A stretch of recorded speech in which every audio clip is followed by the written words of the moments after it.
Welcome students, अस्सलाम वालेकुम। कैसे हैं आप सब लोग? उम्मीद है सभी खैरियत से होंगे बेटा, खुशबाश होंगे।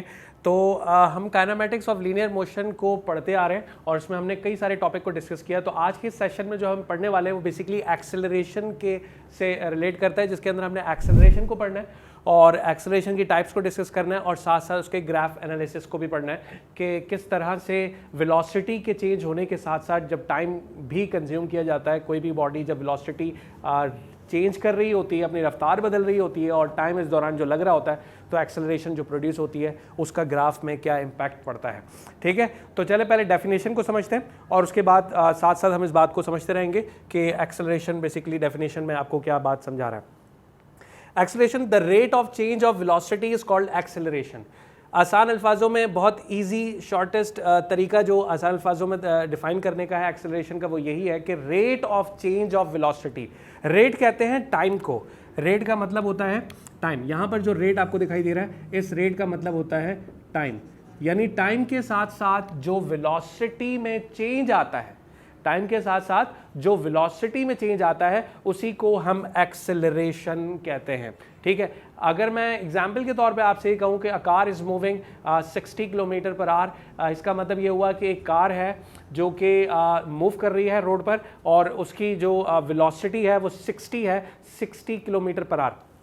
अब अगर ये इसी कांस्टेंट रफ्तार को मेंटेन रखते हुए कार चलती चली जाएगी तो इसका मतलब वेलोसिटी में किसी किस्म का कोई चेंज नहीं आएगा। हाँ, बशर्त ये है कि हमें पता है कि एग्जैक्टली रोड पर जब हम मौजूद होते हैं तो एक कार की एक स्पीड को मेंटेन रखना नामुमकिन सी बात है। एग्जैक्टली स्पीड ब्रेकर भी आते हैं, कई और रूट से गाड़ियां भी आ रही होती हैं और हमने भी इस बात का ध्यान रखना होता है कि हम बहुत सेफली कार को ड्राइव कर सकें। तो इस दौरान एग्जैक्टली वेलोसिटी आपकी चेंज होती रहती है, धीमे धीमे एग्जैक्टली हर लम्हे आपकी वेलोसिटी चेंज होती रहती है। जो जब चेंज आ रहा होता है वेलोसिटी का, तो वहाँ पर बेसिकली एक्सेलरेशन प्रोड्यूस होती है।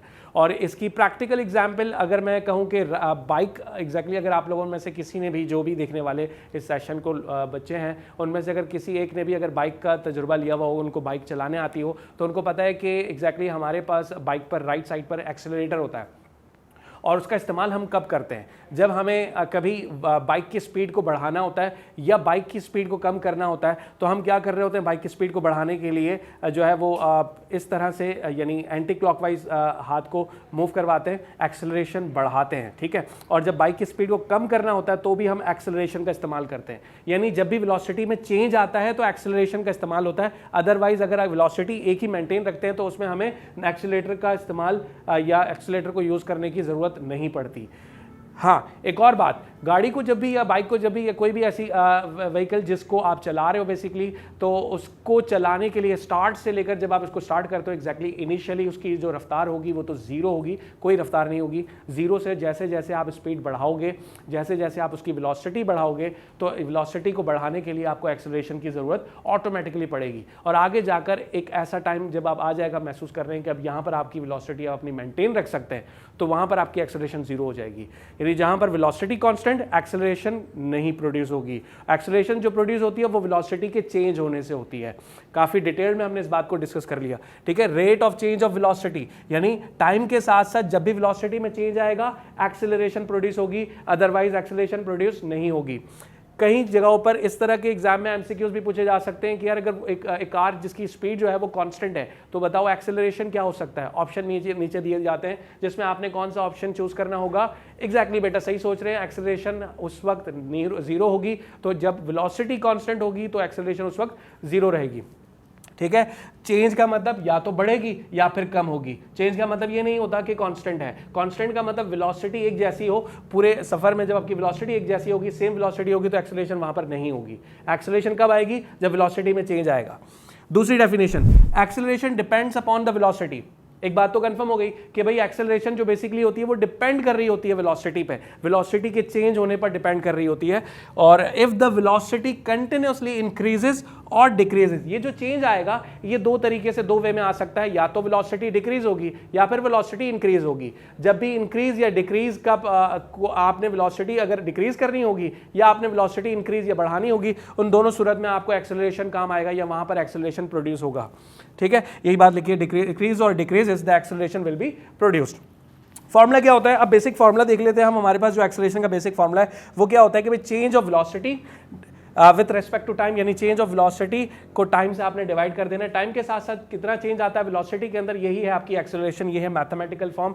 और उसके बाद इसको अगर हम सिंबॉलिकल या रिप्रेजेंटेटिव फॉर्म के अंदर लिखें तो हमारे पास क्या होगा, एक्सेलरेशन के लिए जो हम सिंबल यूज करते हैं वो स्मॉल a यूज करते हैं, जबकि चेंज के लिए हम डेल्टा का सिंबल यूज कर रहे होते हैं। डेल्टा का मतलब होता है कि चेंज, यानी कितना चेंज आया, डेल्टा का सिंबल यूज करते हैं और डिवाइड बाय टाइम, क्योंकि टाइम से हम टाइम की रिस्पेक्ट से कैलकुलेट कर रहे हैं कि किसी भी ऑब्जेक्ट में जो वेलोसिटी का चेंज आया है वो टाइम के साथ कितना आया है। अब यहाँ पर जो चेंज है उसको मैंने और थोड़ा सा आसान करके लिख दिया कि बेटा जो चेंज आ रहा होता है वो VF माइनस VI से निकाला जाता है, यानी जो भी आपकी बाद आखिर की जो वेलोसिटी होगी उसको फाइनल वेलोसिटी कहा जाता है। और एट इनिशियल पॉइंट, इनिशियली जब आपने इनिशियल वेलोसिटी जिससे आपने कार को स्टार्ट किया था उस वक्त की इनिशियल वेलोसिटी, इन दोनों को जब माइनस करें, उनका डिफरेंस लेंगे जब, तो हमें पता लगेगा कि इस दौरान पूरे सफर में हमारे पास वेलोसिटी का कितना चेंज आया है, और इसी चेंज को हम टाइम के साथ कैलकुलेट कर रहे होते हैं। इसी को हम एक्सेलरेशन कहते हैं। Unit standard, international standard system जिसे हम MKS सिस्टम कहते हैं, उस सिस्टम के अंदर रहते हुए वेलोसिटी का जो यूनिट होगा वो मीटर पर सेकंड स्क्वायर होगा। क्यों? क्योंकि एग्जैक्टली फॉर्मूले पे देखें हमारे पास ऊपर आता है वेलोसिटी, वेलोसिटी का यूनिट हमें पता है कि यार मीटर पर सेकंड होता है, और एक और टाइम का फैक्टर आ गया जो कि नीचे डिवाइड हो रहा है, इसकी जगह पर हम सेकंड रखेंगे। तो मीटर पर सेकंड ऊपर है, नीचे भी एक सेकंड है, तो इस तरह ये सेकंड जब रेसिप्रोकल होकर मल्टीप्लाई हो जाएगा, डिवाइड जब मल्टीप्लाई में चेंज होगा तो एग्जैक्टली हमें पता है कि इसके बाद वाली जो भी टर्म होगी वो घूम जाएगी या रेसिप्रोकल हो जाएगी, जिससे हमारा जो यूनिट फॉर्म होगा वो क्या बनेगा, मीटर पर सेकंड स्क्वायर। तो यहाँ पर हमारा एक्सेलरेशन का टोटल इस एतबार से जो उसकी डेफिनेशन है, जो उसका इनिशियल तारुफ था वो हमने पढ़ लिया। अब हम टाइप्स पे बात करते हैं कि एक्सेलरेशन, ओह सॉरी, तो यहाँ पर एक मिस्टेक हो गई बेटा। देखो वेलोसिटी मैंने यहाँ लिख दिया, और मुझे पता है हो सकता है आप लोगों में से किसी एक के बच्चे के दिमाग में ये चीज़ आ रही हो कि सर से ये मिस्टेक हो जाती है। तो इंसान है बेटा, मिस्टेक हो ही जाती है, गलती हो ही सबब है इस बात का कि आप इंसान हो। चलिए हम बात करते हैं यहाँ पर टाइप्स ऑफ एक्सेलरेशन पर कि यार देखो जो एक्सेलरेशन बेसिकली होती है वो उसकी कितनी तरह की किस्में हो सकती हैं, उसकी क्या क्या टाइप्स हो सकती हैं। 4 बेसिक टाइप्स जो है वो मैंने यहाँ पर लिखवा दिए हैं, positive acceleration, negative acceleration, uniform acceleration या फिर वेरिएबल एक्सेलरेशन। पहले बात करते हैं पॉजिटिव एक्सेलरेशन की। पॉजिटिव का मतलब जब कभी भी वेलोसिटी में चेंज अगर इस तरह का आएगा कि आप वेलोसिटी को बढ़ाओगे, if a body if the velocity continuously increases, अगर किसी ऑब्जेक्ट या किसी भी बॉडी की वेलोसिटी कंटिन्यूसली इंक्रीज हो रही होगी, यानी उसकी वेलोसिटी में जो चेंज आ रहा है वो इंक्रीमेंट की तरफ आ रहा है, तो वहां पर जो एक्सेलरेशन प्रोड्यूस होगी वो एक्सेलरेशन पॉजिटिव साइन रखेगी। ठीक है, और इसी तरह अगर इसके अपोजिटली, इसके रिवर्स ऑर्डर में क्या हो सकती है दूसरी definition, negative acceleration. Negative acceleration को 2 दूसरे नामों से भी पहचाना जाता है, जिसको हम डी एक्सेलरेशन या फिर रिटार्डेशन कहते हैं। ठीक है, तो कंफ्यूज मत होना बेटा, नेगेटिव एक्सेलरेशन या रिटार्डेशन या फिर डी एक्सेलरेशन का मतलब एक ही है। और इसका मतलब ये हुआ कि if the velocity continuously decreases, जहां पर वेलोसिटी में जो चेंज आए वो अगर डिक्रीमेंट की तरफ आएगा, यानी वेलोसिटी डिक्रीज करनी होगी, उस दौरान जो आप एक्सेलरेशन को प्रोड्यूस करवाओगे वो एक्सेलरेशन आपके लिए नेगेटिव साइन रखेगी। ठीक है, यूनिफॉर्म एक्सेलरेशन, ये यूनिफॉर्म एक्सेलरेशन बहुत ही समझने वाली चीज़ है बेटा। मैं आपको यहाँ पर डायग्राम या कुछ ड्रॉ करके समझाता हूँ कि यूनिफॉर्म एक्सेलरेशन कब मुमकिन है। पहले इसकी डेफिनेशन को ज़रा पढ़ो, क्या लिखा हुआ है, if the velocity of a body is same in equal interval of time. इसका मतलब ये हुआ कि जहाँ जैसे जैसे जो वेलोसिटी में चेंज आ रहा है और ये चेंज अगर हर दफ़ा सेम रहेगा, अगर ये चेंज हर दफ़ा सेम रहेगा तो इससे जो प्रोड्यूस होने वाली एक्सेलरेशन होगी वो होगी आपके पास यूनिफॉर्म एक्सेलरेशन। चलिए हम क्या करते हैं, यहाँ पर हम सपोज कर लेते हैं, हम मानकर चलते हैं कि हमारे पास हमने पोजीशन ए से मूव किया और पोजीशन बी पर आए, देन फिर पोजीशन बी से हम सी पर चले गए और फिर सी से हम डी पर चले गए। तो ये 4 मुख्तलिफ मैंने पोजीशंस ले ली और मैं सपोज कर लेता हूँ कि इस दौरान ए टू बी, जब हम ए टू बी हमने मूव किया तो हमारी वेलोसिटी जो थी वो हम सपोज कर लेते हैं कि हमारी वेलोसिटी जो ए टू बी थी इसको मैंने v1 सपोज कर लिया और ये तकरीबन ये समझ लो कि 30 किलोमीटर पर आवर थी। ठीक है, इसी तरह अगली दफ़ा बी टू सी जब आपने मूव किया दोबारा आपकी 30 रहेगी, अगर सी टू डी आप जब आपने मूव किया तो भी अगर आपकी 30 मेंटेन करके आप चल रहे हैं, तो जहाँ पर आप वेलोसिटी में जब भी आप वेलोसिटी में जो चेंज देख रहे होते हैं वो चेंज अगर एक जैसा होगा और हर दफ़ा एक जैसा रहेगा तो ये चेंज बेसिकली एक्सेलरेशन को, तो मैं आपको यहाँ पर समझा देता हूँ। देखो जब आप A to B मूव करते हो, A to B मूव करते वक्त आपकी जो वेलोसिटी है, अगर वो वेलोसिटी हम सपोज कर लेते हैं कि कोई 30 किलोमीटर पर आवर है, ठीक है, 30 किलोमीटर पर आवर है। दोबारा आपने जब आप B to C और फर्दर आपने मूव किया और सेम वेलोसिटी के साथ आप रहे तो यहाँ पर दोबारा आपकी 30 किलोमीटर पर आवर आएगी। ठीक है, इसी तरह C to D जब आपने मूव किया तो भी वेलोसिटी आपकी 30 किलोमीटर पर आवर रहती है। यानी आप वेलोसिटी को मेंटेन कर रहे हो, यानी कांस्टेंट रखते हुए आप अपनी कार या कोई भी व्हीकल आप ड्राइव कर रहे हो। तो इसका मतलब ये हुआ कि हर दफ़ा इक्वली चेंज आ रहा है, हर दफ़ा इक्वली चेंज आ रहा है। तो इस चेंज को हम क्या कहते हैं? इस चेंज को हम कहते हैं बेसिकली कि यहाँ पर इससे प्रोड्यूस होने वाली जो भी एक्सेलरेशन है वो यूनिफॉर्म एक्सेलरेशन होगी। ये चेंज तो सेम है लेकिन हर दफ़ा ये चेंज ऐड होगा, क्योंकि मैं आपको समझाता हूँ। देखिए पहली दफ़ा में आपकी वेलोसिटी 30 किलोमीटर पर आवर, अगली दफ़ा में 30 का जो चेंज आएगा वो इस 30 में प्लस हो जाएगा। तो यहाँ पर जो आपकी वेलोसिटी, अगर ये चीज़ मैं पहले लिख देता तो बात समझ में नहीं आती। तो अब ये देखें यहाँ पर, अब जो वेलोसिटी मैं अगर B to C की वेलोसिटी देखें और A to B की वेलोसिटी में देखें तो आप अंदाज़ा कर सकते हो बेटा इन दोनों पोजिशंस में, इन दोनों जर्नीज़ के अंदर जो चेंज आया है वो 30 किलोमीटर पर आवर की रफ्तार का चेंज आया है। अब 60 में मजीद आप 30 को ऐड कर दें तो आपके पास यहाँ से जो आने वाली वेलोसिटी होती है वो कितनी आ जाती है? 90 किलोमीटर पर आवर। अगर हर दफ़ा में 30 रहेगी तो इसको चेंज नहीं कहते, यहाँ पर तो सेम है। यानी चेंज का मतलब जब चेंज आए तो वो वैल्यू एडेड ऑन टॉप उस प्रीवियस वेलोसिटी के ऊपर ऐड हो जाना चाहिए। यानी A to B जो हमारी वेलोसिटी थी वो थी 30 किलोमीटर पर आवर। देन फिर हम B to C गए तो हमारे पास दोबारा यही 30 वेलोसिटी का इंक्रीमेंट आया और ये ऐड हो गया हमारी प्रीवियस वेलोसिटी जो कि 30 थी उसके साथ। तो हमारे पास जो न्यू रिजल्ट आया वो कितना आ गया? 60। फिर उसके बाद जब C to D गए दोबारा आपने 30 का ही चेंज इसमें ऐड कर दिया। तो इस तरह आपकी जो ये वेलोसिटी है ये बेसिकली इसके अंदर जो चेंज आ रहा है वो इक्वली चेंज आ रहा है। तो इस तरह के चेंज को हम क्या कहते हैं? इस तरह के चेंज से प्रोड्यूस होने वाली जो एक्सेलरेशन होती है बेटा, इसी को यूनिफॉर्म एक्सेलरेशन कहा जाता है। ठीक है, अगर सेकंड कंडीशन क्या हो सकती है? वेरिएबल एक्सेलरेशन, यानी वेरिएबल एक्सेलरेशन क्या हो सकता है? देखिए अगर आपके पास स्टार्ट में जो इनिशियल वेलोसिटी, अब मैं समझाने जा रहा हूं वेरिएबल एक्सेलरेशन को इसी डायग्राम से। अब हम A to B अगर जाते हैं, हमारे पास velocity initially 30 kilometre per hour होती है और उसके बाद हमने क्या पढ़ा था? यूनिफॉर्म एक्सेलरेशन में 30 को 30 में ऐड कर दिया, 60 हो गया था। इस दफा में 30 ऐड नहीं करता, जो चेंज आ रहा है वो थोड़ा डिफरेंट आ रहा है। 20 किलोमीटर पर आवर की रफ्तार का चेंज आ रहा है तो 30 में 20 ऐड कर देंगे तो क्या बन जाएगा? 50 किलोमीटर हो जाएगा। 50 में अगर आप दोबारा मजीद 10 किलोमीटर का चेंज ऐड कर देंगे तो क्या हो जाएगा? 60 किलोमीटर होगा। अब अंदाजा करो, क्या मुझे आप बता सकते हो कि A to B, B to C में कितना चेंज है? 50 में से 30 को माइनस करो, 20 किलोमीटर का।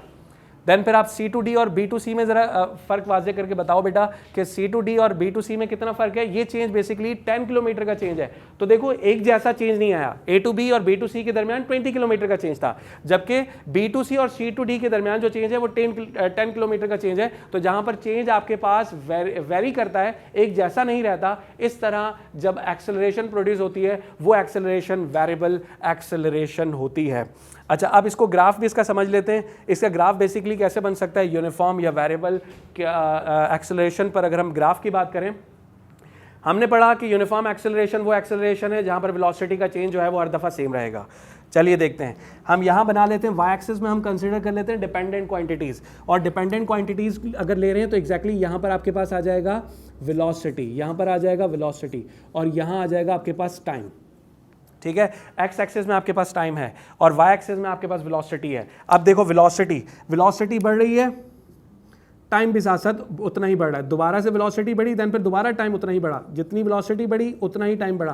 तो क्यों पता लग रहा है मुझे यहाँ से? कैसे पता लगा बेटा मुझे कि हर दफ़ा वेलोसिटी या टाइम के अंदर सेम चेंज आ रहा है? आप ये खुद नोट कर सकते हो कि पहले चेंज और दूसरे के अंदर सेम पैरेलली ये दोनों लाइन एक दूसरे के मूव कर रही हैं। ये दोनों एक दूसरे के करीब नहीं आ रही हैं, इक्वल डिस्टेंस के साथ मूव कर रही हैं। इसका मतलब ये हुआ कि हर दफ़ा जो आपके पास कॉन्साइडिंग पॉइंट है वो सेम है। यानी अगर फर्ज कर लेते हैं कि हमारे पास स्टार्ट में जो वेलोसिटी थी वो 2 किलोमीटर थी, देन फिर उसके बाद 2 में 2 ऐड कर देंगे तो यहाँ पर आ जाएगी 4 किलोमीटर। देन फिर 4 में 2 ऐड कर दें तो यहाँ पर आ जाएगी 6 किलोमीटर। ठीक है, इसी तरह जो टाइम के अंदर चेंज आएगा, हम सपोज कर लेते हैं पहली दफ़ा में 2 आवर्स था, देन फिर 2 में 2 ऐड कर दें तो 4 आवर्स हो जाएगा और 4 में 2 ऐड कर देंगे तो 6 आवर्स हो जाएगा। इस तरह जब आपके पास वेलोसिटी और टाइम के अंदर सेम इक्वली चेंज आ रहा होता है, इस तरह के चेंज को हमें पता है, इसको नाम देते हैं यूनिफॉर्म वेलोसिटी का। और असल बात यह है कि बेटा देखो वो ग्राफ कैसा ड्रॉ हो रहा है, ग्राफ स्ट्रेट लाइन बन रहा है, ठीक है, ग्राफ स्ट्रेट लाइन बन रहा है, इस बात को समझ लें। ग्राफ स्ट्रेट लाइन बनेगा कब, जब यूनिफॉर्म वेलोसिटी होगी। अब बात कर लेते हैं वेरिएबल यूनिफॉर्म एक्सेलरेशन होगी। अब बात कर लेते हैं वेरिएबल एक्सेलरेशन की।